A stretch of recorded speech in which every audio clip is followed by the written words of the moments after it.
tell you, fellow Toastmasters, and fellow Toastmaster, that Laura kind of helped me pull this together last night. We are both giving a speech next week, but I thought, we'll give this a shot. So bear with me while I stand behind the lectern here. But one of Bill Stubler's speeches recently about rich and poor made me ponder that 1% of the wealthiest in the world have more than the bottom 50%. And the top 3 wealthiest people, Jeff Bezos, Bill Gates, Warren Buffett, have more wealth than the bottom 10%. And these are just little numbers we throw around, but 10%, think about that. 760 million people, all combined, their wealth have less than these 3 people. What is 760 million people? That would account for all the people in Canada, plus the United States, plus Mexico, plus all the Caribbean countries and all the Central American countries, plus some. Not to say that it's that good, because Americans are actually quite wealthy. And no, this is not a speech about socialism. But Bill's speech gave me an opportunity to think about my life and where I stand. He had me pumped up in his speech. I was thinking that I put myself through college. I worked hard, right? If I can do it, anybody can do it. Sure, I had 13 loans when I graduated, and I could fool myself and think, oh, I had it rough. But in all honesty, I graduated with an engineering degree, and I had 10 years. It gave me 10 years to pay off my loan. I had 2 amazing parents raising me, both instilling the importance of higher education. So I worked. I started working when I was 10. Paper routes, babysitting, then KFC, and the movie theater. And when I was in college, I had 2 jobs. And this work made me think, gosh, nobody else in college seems to be doing this. And then I thought, not once did I have to use my babysitting money to put food on the family table or to heat the house. Not once did I have to work during school hours to buy diapers for a little brother. I was much more fortunate than I think.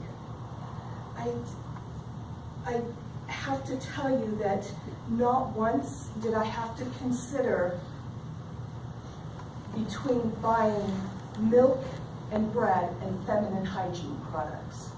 Although, when I was in college, that week I would spend more money on tampons and pads than I would on food.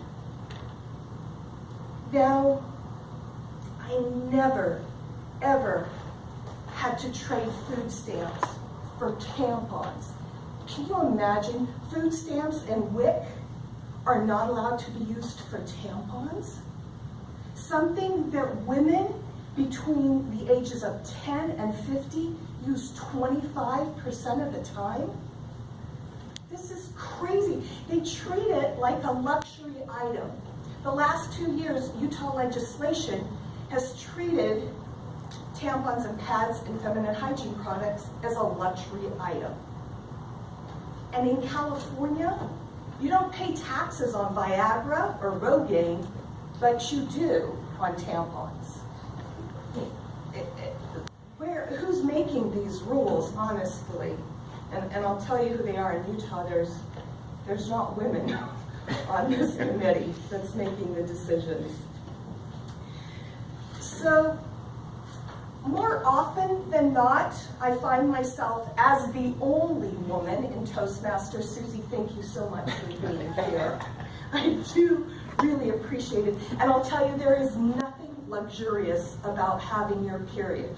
Bleeding for 7 days, being bloated, feeling uncomfortable. Women can't hold this blood back. I don't know who's talking to these legislators.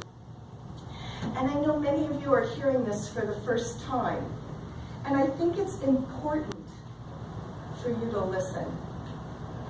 Not once in middle school did I have to go into the bathroom and take off my socks and use them so I could get through the end of the day, or have to worry about staining bed sheets on with a bed I'm sharing with 3 siblings.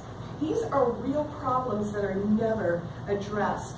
Laura and I spent time in Nairobi, and we found Kenyan girls miss school 25% of the time so they can stay around a bathroom in their home.